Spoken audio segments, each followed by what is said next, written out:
ମହାଳୟା। ଶରତର ମୃଦୁମନ୍ଦ ପବନ, ଆକାଶରେ ଶୁଭ୍ର ମେଘର ଖେଳ। ଏ ସମୟରେ ଜାଗି ଉଠେ ସ୍ମୃତି ଏକ ପୂର୍ବଜଙ୍କ କୋମଳ ନୀରବ ଡାକ।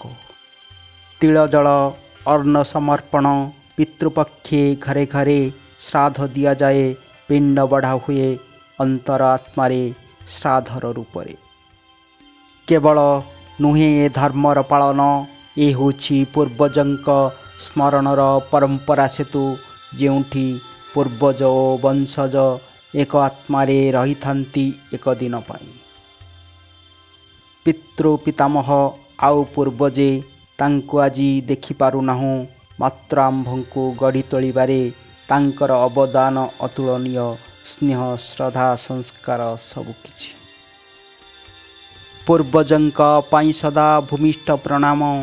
ପୂର୍ବଜଙ୍କ ଆଶୀର୍ବାଦ ଲଭି ଜୀବନ କର ସରସ ସୁନ୍ଦର ମଙ୍ଗଳମୟ।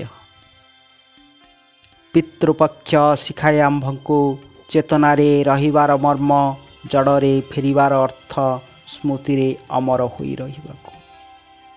ଭୁଲ ନାହିଁ ତୁମେ ତୁମ ମୂଳ ଆଧାରକୁ, ତୁମେ କର ଅବଶ୍ୟ ପାଇବ, ଦୁନିଆ ତୁମର ଯଶ ଗାଇବ। ମହାଳୟା।